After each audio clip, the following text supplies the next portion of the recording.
Уважаемый Беслан Андреевич, уважаемый Владимир Иванович, товарищи офицеры. Министерство обороны возглавил человек, который вам известен.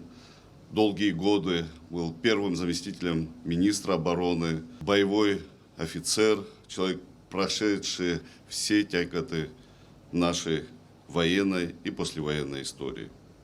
Уважаемый Беслан Андреевич, поздравляю вас с этим важным и ответственным событием, вручением штандарта Министерства обороны.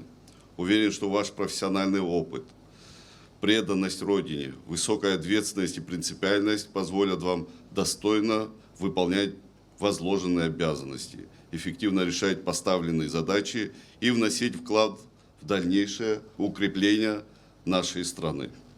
Сегодня перед вооруженными силами Абхазии стоят серьезные задачи в условиях сложной международной обстановки. Опасность и угрозы перед нашим государством возрастают. Уверен в том, что Беслан Андреевич и весь личный состав Министерства обороны справятся достойно с поставленными задачами. Особо хочу подчеркнуть, что государство и впредь будет уделять приоритетное внимание обороноспособности нашего государства. Хочу выразить особую благодарность Владимиру Ивановичу Анову, который руководил несколько лет оборонным ведомством. Владимир Иванович доказал свою преданность народу.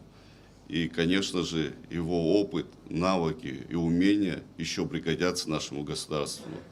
Исходя из этого, мы считаем, что Владимир Иванович должен находиться рядом с вами, с офицерами. Я в этом зале вижу много молодых офицеров, которые призваны служить этому священному долгу и далее. Товарищи офицеры, хотел бы поблагодарить вас, каждого из вас, за ваши усилия по сохранению мира и стабильности нашего Отечества.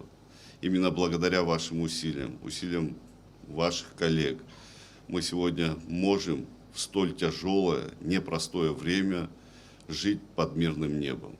Позвольте еще раз поблагодарить вас за службу, пожелать всем нам больших успехов и развития нашему Отечеству. Спасибо. Штандарт министра – это не просто символ власти, это знак высокого доверия главнокомандующего и символ чести каждого солдата. Вступая в должность, я определяю ключевые векторы нашей дальнейшей работы.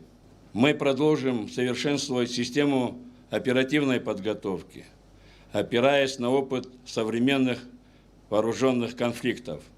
Нашим безусловным приоритетом остается укрепление и расширение взаимодействия с вооруженными силами Российской Федерации, нашего союзника и стратегического партнера. Мы сосредоточим усилия на внедрении новых систем вооружения, отвечающим современным вызовам и угрозам. Благополучие военнослужащих и их семей – это фундамент нашей силы. Наша обязанность – обеспечить достойные условия службы и жизни тем, кто стоит на защите Родины. Сила нашей армии в неразрывной связи поколений, в мудрости ветеранов и энергии молодых офицеров, в верности традициям и готовности к вызовам завтрашнего дня. Товарищи, государство в лице главнокомандующего оказывает постоянную поддержку в решении первостепенных задач, стоящих перед армией. Товарищ главнокомандующий, ваша личная поддержка и внимание к нуждам оборонного ведомства является ключевым залогом успешного выполнения поставленных задач. Армия была и остается оплотом государственности и гарантом мирной жизни наших граждан. Я заверяю вас, что приложу все силы, знания и опыт для того, чтобы вооруженные силы оставались мощными, мобильными и способными отразить любую угрозу. Благодарю за доверие. Служу Республике Абхазия.